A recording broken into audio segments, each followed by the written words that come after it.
Donald Trump, the multi-millionaire real estate developer, is sounding more like a politician these days than America's most grandiose and controversial builder.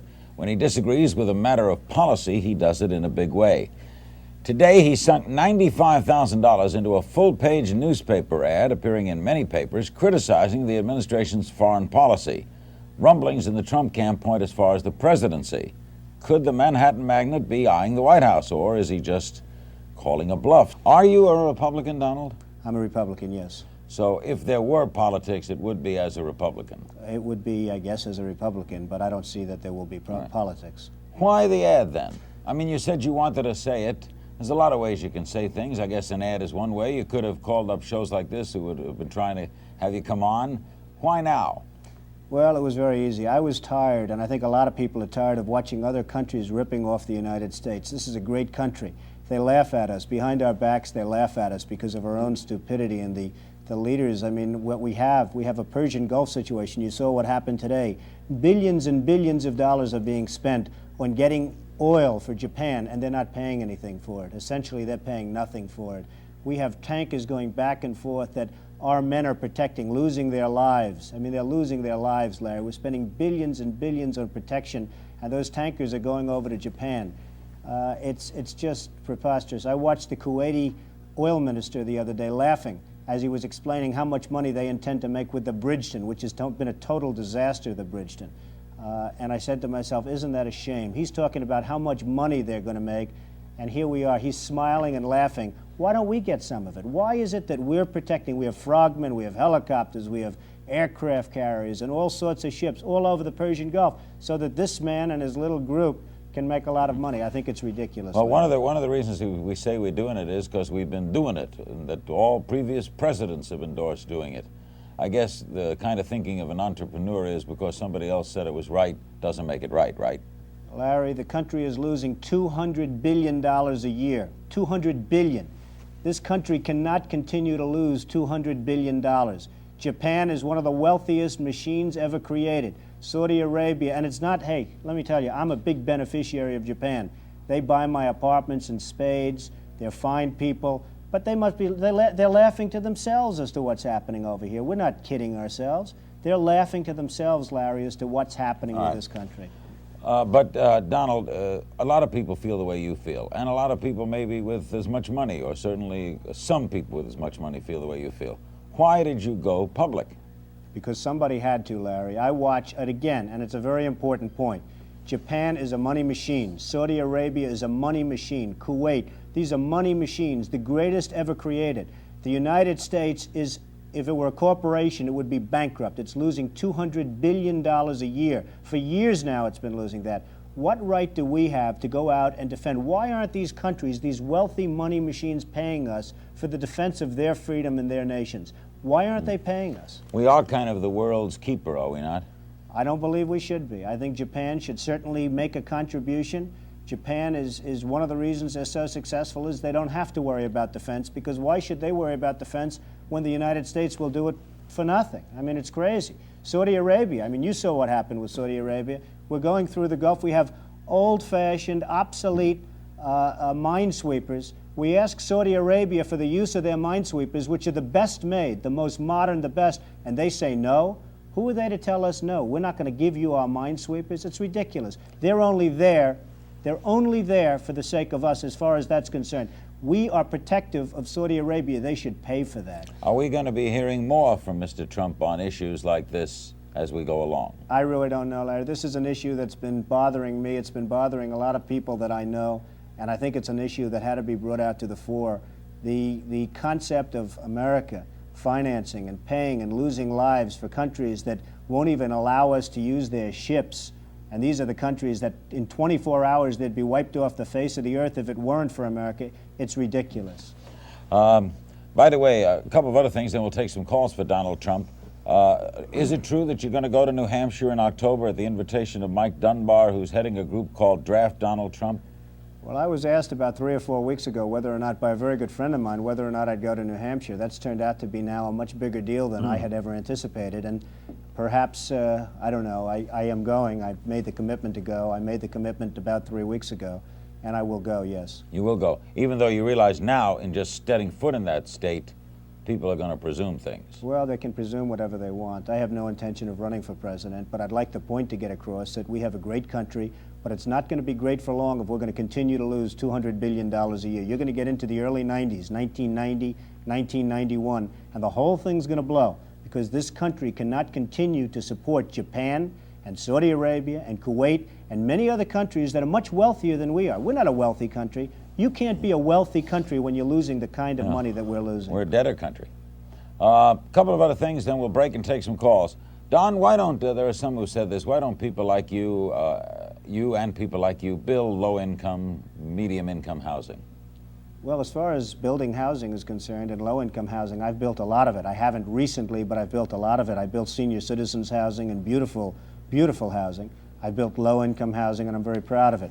The policies of the government right now just don't allow it because really what's happened by the tax incentives that were taken away and by the lack of federal programs. You used to have federal programs, you don't have them anymore.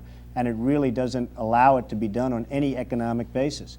And it's a pretty rough situation. I mean, you just don't have subsidized housing, low-income, moderate-income housing, and it's a really big problem. And if they did, you would do it? I would absolutely love to do it. I'd be honored to do it. I used to do it. I mean, people think of me in terms of Trump Tower and all the other jobs.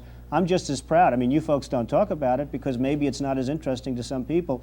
I am, frankly, just as proud of all the low income and the senior citizen housing I built. Well, so far, it's the only buildings I've asked about. Yes. Casinos. You're very big in Atlantic City. You're going to Vegas? Well, I don't think so. I'm not looking to go to Las Vegas. I have stock in companies that are in Las Vegas, and I'm not particularly looking to do it. We've done a great job in Atlantic City. I'm very proud of the results. We have just about the best casinos, I think, anywhere in the world as far as that's concerned, hotel casinos, and we're very proud of it, and that's really pretty much where I want to be. What's the drive, Donald, that you don't have to do this anymore, that keeps you wanting to build more and more? Well, it's a creative process. I enjoy the creative process. I like building things. I like building beautiful buildings. I like doing other things. I've been doing a lot of other things. It's a creative process, Larry, and it really gives you something to do with your life, and it's something that you can feel fulfilled and proud of when you're finished, if you do a good job. Do you want to break because of what you do? In other words, are you saying to New York and other places, I'll come in and do this, please give me what you will not give someone else? No, I'm not looking for breaks. I think I probably would have a harder time getting breaks. I mean, you talk about Ed Koch. The man tried to fight me on so many different things, and he's failed. In each case, he's failed, and that's nice. I like beating it. I really get a charge out of beating Ed Koch. And, you know, it's just one of those things. But he's fought me on a lot of different things. He's consistently fought me, and he's consistently lost. In other words, you don't want more or less than anyone else would get? I don't want more or less than anybody else, no. Donald Trump is our guest. He spoke out quite vociferously today in the New York Times and other papers in a major statement on American foreign policy. He's the noted, of course, builder, and we're going to take your phone calls for Donald Trump. Our guest, the famed developer Donald Trump of New York. We're ready to go to your phone calls. Redlands, California. Hello. Hello, sir.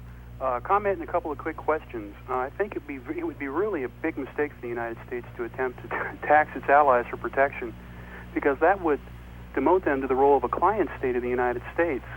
And secondly, I think it'd also be pretty unconstitutional, because the Congress has the authority to raise armies and support them with taxes for the defense of the United States, not to be hired out as a mercenary force. All right, Donald. Well, number one, it wouldn't at all be unconstitutional. And number two, if you're talking about taxing, I'm not talking about taxing. I think that people should make a contribution, and a major contribution, other countries, to this country for what we're doing to keep their freedom and to keep them free and to allow them to be free. And would you rather have that, or would you rather see this country to go totally bust in another couple of years because this country cannot afford to defend Japan and every other country in the world? It just cannot afford it. It wouldn't be a tax. It would be more a payment in kind, like for landing space at airports, right? It would be, you could call it anything you want. Yeah. To be perfectly honest, I don't care what it's called, but I think that Japan and all of these other countries should certainly pay. They can well afford to pay. Donald Trump's our guest. This is Larry King Live. We go to Toronto. Hello. Yes, good evening, Larry. My Hi. question for Mr. Trump, it's a two-part question relating to international trade. Is the solution to the American trade deficit to restrict trade through protectionist policies, or to train American business to be more aggressive and entrepreneurial? And I'd also like to know if Mr. Trump would support a Canadian-U.S. free trade agreement. Well, I think, just to answer your first part, I believe it's very important that you have free trade. But we don't have free trade right now, because if you want to go to Japan or if you want to go to Saudi Arabia or various other countries, it's virtually impossible for an American to do business in those countries. Virtually impossible. And I have many friends, they go over to Japan. They can't open up anything. They need approvals, they need this, that. In the meantime, Japan comes over to this country, they're buying up Wall Street, they're buying up all of Manhattan's real estate, they're buying, which is fine as far as I'm concerned, because they're paying premium prices that put people like myself in a very good position if I ever want to sell something. So the fact is that you don't have free trade. We think of it as free trade, but you right now don't have free trade. And I support anything having to do with Canada because I think they've been one hell of a good ally. Do you do any business in Canada? I do a little bit of business with Canada, and the Canadian people are wonderful people, and they're with us 100%, as opposed to many other people in the world. We support so many countries that, I mean, you walk out on the airport and they say, Yankee, go home. They have signs all over, Yankee, go home, and we're giving billions. We don't give anything to our farmers. Our farmers are dying. There's no question about it. Farms that were in for generations and families, they're being taken away. The homeless are all over the streets of the major cities, the sick and the problems, and yet we'll give billions of dollars in defending countries that have 5 times more money than we can ever hope to have. It's ridiculous. By the way, if you put up one of your properties for sale, let's say Trump Tower, would the Japanese be at the head of the line bidding for it? It would be very tough to compete with them or some other countries, some other European countries right now because of what's happening with the dollar and the yen and the mark and the various other currencies. But the Japanese are at the forefront, and it's very, very tough to compete with them in terms of the purchase of anything in this country that's prime. Middletown, New York, for Donald Trump. Hello. Hi, Mr. Trump. Knowing that you have differences with Mayor Koch in New York, would you be interested in a mayoral race against him? No, I don't want to run for the mayor of the city of New York. Being mayor of New York is certainly not an easy job, but it's a job that's very possible to be done correctly. We have a man who's not a competent mayor. I think most people that live in New York know that. He's been bad for the city. He's losing a lot of business in the city, and he shouldn't be. And he's really been a pretty big disaster, and I think that probably over the next period of time, something's going to come out where he will not be the mayor of the city of New York, hopefully much longer. Should the mayor of the city be someone who knows business? Well, what we need is competence. We don't have that. We have a one-line artist. That's all he is. And, you know, he's got sort of one-liners that are okay but not great. And that's all he's got going, and it's a problem. It's a problem because we have the greatest city in the world. It's an incredible, incredible city, and I'm proud of the city. And I hate to see the job that he's done because it's really been pathetic. You have said you have offered to build a huge metropolis on the west side. NBC apparently, officials at NBC told me a couple of years ago that that's where they'd like to move. And now there are rumors that NBC may leave 30 Rock and go to New Jersey. But I had a top NBC official tell me he wanted to move to your plan on the west side. Where is that now? Well, I think we have a real good chance. You know, again, no thanks to Ed Koch, but I think we have a real good chance of getting NBC to stay in New York, and we're fighting very hard for it. We have a very, very good shot, and I anticipate that they'll be making the decision over the next 4 or 5 weeks, and it'll be a very, very big decision, very important to the future of New York City. Lowell, Massachusetts, for Donald Trump. Hello. Yes, hello, Larry. Hi. Donald, first of all, I want to commend your stand in regards to the other nations should take part in the expense of helping the Persian Gulf. Thank My you. question to you is the following. You are a very wealthy man and have many contacts. Why can't you do more for the hungry and the homeless in New York? Well, I Thank think it's a very good question, and I'd like to. The problem that you have, and you have a major problem, the problem that you have is it's such a big, big dilemma. You really need federal government assistance, not even city government. The city governments have to be competent, capable, etc. But you really need the federal government to step in. That's why it bothers me so much that when we give this kind of money to the wealthiest countries in the world, and yet for our own people, the homeless, the sick, the poor, the farmers who are really going through hell right now, those people we're not helping. And why should we? I think it's ridiculous. And this country shouldn't be raising taxes. We ought to be lowering taxes. We should have a surplus, not a deficit. Because the kind of money that I'm talking about, and you can call them, as the gentleman before said, you can call it a tax, you can call it whatever you want to call it. But those countries should be paying us major billions of dollars, and you won't have any deficits whatsoever, and then we'll be able to help the poor and the sick and the homeless and the farmers and everybody else. Donald, what were you hearing today after that ad appeared? What were people telling you? I imagine you got tons of calls. It was unbelievable, to be perfectly honest. I put the ad in thinking maybe a couple of politicians would see it, and maybe they'd say, hey, you know what? That happens to be a great idea, and he happens to be right. We've gotten thousands of phone calls. We've gotten tremendous support. I've never seen anything like it. I have literally never dreamt that this kind of reaction could have happened from taking a newspaper ad essentially saying, hey, we're making a mistake and this is what we should be doing. West Patterson, New Jersey. Hello.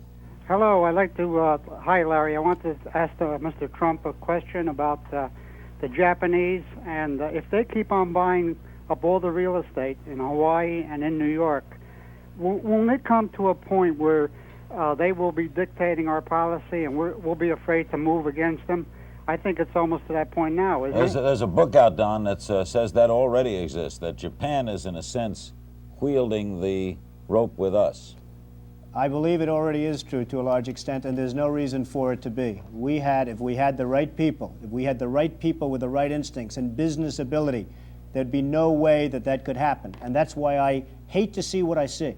By the way, I like the Japanese very much. I do tremendous amounts of business with them. They do very well as far as I'm concerned. A man just bought a $21 million apartment in one of the buildings I own. A what? A $21 million. He bought 7 apartments, a Japanese man, wonderful man. He bought 7 apartments, put them together. He's building a $21 million apartment. That's without the cost of construction, by the way. Plenty of money. I like them very much, but they laugh at us. They're laughing at this country and the way the country is being managed. And they should be laughing. Donald, they should be laughing. In a $3 million apartment, if you got apartment 3B, and 3A is hanging a picture, you wouldn't hear that in 3B, would you? Well, hopefully not in the kind of buildings I live Okay, in. now it's just a little question from I know, someone. Okay, I know. okay. Ocean City, New Jersey. Hello. Yeah, Larry and Donald, how are you doing? I How are have you? a comment and a question, then I'll hang up and I'll listen. Go ahead. First off, I really enjoy having Mr. Trump here. As a 32-year-old business person myself, I think he is a tremendous role model for young people like myself that look at him and write down their goals and strive to be better. That's the comment. The question is, I've always felt that NATO and West Germany, I mean, we have all those troops over there. I feel that they should pay their way. And then my second question is, and I'll hang up, is what other topic is near and dear to his heart? Thank you. Okay. Well, thank you very much. I appreciate it. And I agree with you on NATO. I agree with you on other countries. I don't want to single out Japan. I don't want to single out Saudi Arabia, but these are countries that people understand the kind of wealth we're talking about, and I will single them out. But there are many other countries and taking tremendous advantage of this, including NATO. If you look at the payments that we're making to NATO, they're totally disproportionate with everybody else's, and it's ridiculous. As far as other causes that are near and dear, this is the cause, because if we can solve this, then we're able to take care of something that I consider to be ultimately of ultimate importance, and that is the homeless situation, that is the farmers, that is the sick. We don't have any money. This country is busted. And it's busted because we're doing things that we shouldn't be doing. If we had business ability in this country, we'd be making lots of profit, so-called surplus profit.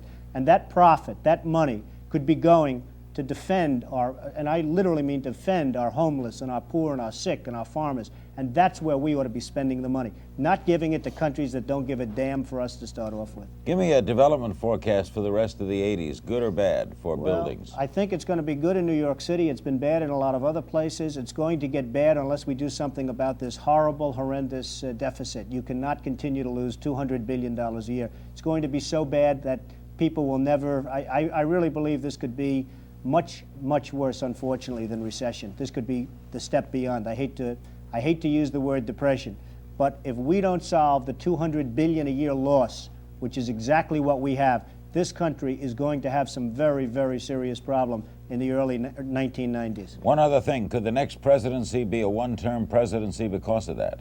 I think the next president of the United States could have some very, very, very serious problems. It's going to be, I think, it's going to be a very difficult presidency because of the problems that we're talking about right now. And you don't want it to be Donald Trump? I do not want it to be Donald Trump, but I do want the problems to be solved, Larry. Thanks, Don. I'll see you in New York. Thank you, Larry.